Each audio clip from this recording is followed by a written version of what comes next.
আসসালামু আলাইকুম, কি অবস্থা সবার? সবাই কেমন আছেন? আলহামদুলিল্লাহ আমি ভালো আছি। তো ঝড় বৃষ্টির মধ্যে অফিসে তো যেতেই হবে। সকালবেলা ঘুম থেকে উঠে একদমই মন চাচ্ছিল না অফিসের জন্য বের হই।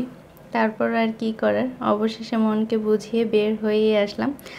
তারপরে আর কি গাড়ির মধ্যে আছি, এত পরিমাণ বাতাস ছিল, মানে বাতাসের জন্য বাসা থেকে বের হয়ে রিক্সার জন্য দাঁড়িয়েছিলাম, বাতাসের জন্য একদম ভিজে গিয়েছিলাম। সেই অবস্থায় গাড়িতে উঠে পড়লাম। তো যাচ্ছি অফিসের উদ্দেশ্যে। এত পরিমাণ আবহাওয়াটা খারাপ হয়ে গেছিলো, মনে হচ্ছিল যে বাসায় থাকি, কম্বল মুড়ি দিয়ে ঘুমাই আর খিচুড়ি রান্না করে খাই। যাই হোক, কিন্তু অফিসে তো যেতেই হবে। নর্মালি যে টাইমে বের হই তারও অনেক আগেই বের হয়ে গিয়েছিলাম, আবহাওয়া খারাপ তার জন্য। এত পরিমাণ বৃষ্টি হচ্ছিল, আমি পুরোটাই একদম ভিজে গিয়েছিলাম, মানে ছাতাও মানছিল না, ছাতাও উল্টে যাচ্ছিল আর কি।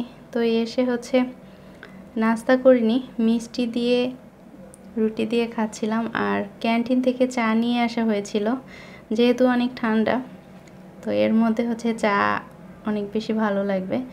তো এক আপু সবার জন্য চা নিয়ে আসছিল। আর এটা কী নামে আপনারা চিনেন? আমি ছোটোবেলা অনেক খেয়েছি, এখন আমার কাছে অনেক মজা লাগে, এটাকে মনিকা বলতাম। তো খুবই টেস্ট ছিল। এরপরে আর কি অফিস থেকে বের হয়ে দেখি এখানে কলা রাখা ছিল, ভাবলাম সকালবেলা নাস্তার জন্য কলা নিয়ে নিই। হালি 40 টাকা করে ছিল। এরপর বাসায় এসে মুরগি ভুনা করলাম রাতে খাওয়ার জন্য। তো এই মুরগিটা আম্মু বাড়ি থেকে পাঠিয়েছিল, সেই মুরগি থেকেই ছিল কিছুটা, সেটাই ভুনা করেছিলাম। আর মাছ ভাজি করেছি মচমচে করে। এই মাছ ভাজিটা আমার অনেক বেশি পছন্দ। টমেটো, পেঁয়াজ, কাঁচামরিচ দিয়ে তেলের মধ্যে মচমচে করে ভাজি। তো থ্যাংকস ফর ওয়াচিং। আল্লাহ হাফেজ।